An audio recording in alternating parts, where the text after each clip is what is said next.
ছোট মেশিনের মাধ্যমে পুরো এলাকার জলাবদ্ধতা প্রপারলি নিয়ন্ত্রণ করা সম্ভব না।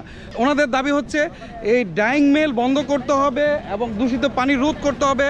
এলাকার কৃষি ব্যবস্থা কিন্তু হুমকির মুখে পড়েছে। এখানে আজকে বছরের পর বছর কিন্তু কৃষি কাজ হচ্ছে না এই ডাইং মিলের দূষিত পানি, বিষাক্ত পানির কারণে। আর এই পানির কারণে বিভিন্ন মানুষের রোগ দেখা দিয়েছে। এটা হচ্ছে বেড়িবাঁধ, রাস্তার উন্নয়নের কাজ চলছে। দেখতে পাচ্ছেন যে ইটের সোলিং দিয়ে রেখেছে, এখনও পাকা করে নাই।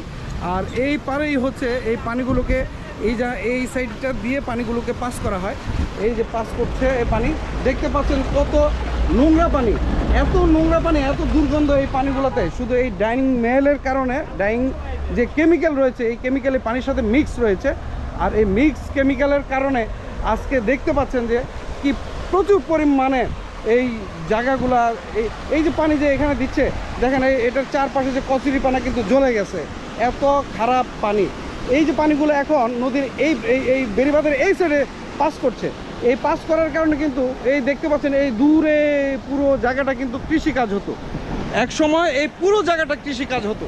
আর এই যে এখন পানিগুলোকে এই পাস করছে, কারণ উপায় নাই।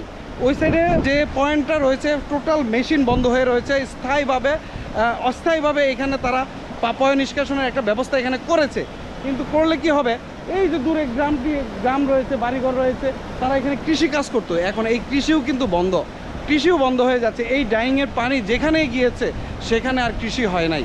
তো অবশ্যই সরকার এটাকে ভালোভাবে নজরদারিতে নিয়ে এই যত দ্রুত সম্ভব ডাইং মেল বন্ধ করতে হবে এবং তাদেরকে এমন একটা জায়গা দিতে হবে। ব্যবসা তারা ডাইং ব্যবসা করবে, কিন্তু একটা নির্দিষ্ট এরিয়ার মধ্যে, অন্তত পক্ষে এলাকার মানুষ এবং পরিবেশের যাতে কোনো ক্ষতি না হয় সেদিকে কিন্তু লক্ষ্য রাখতে হবে।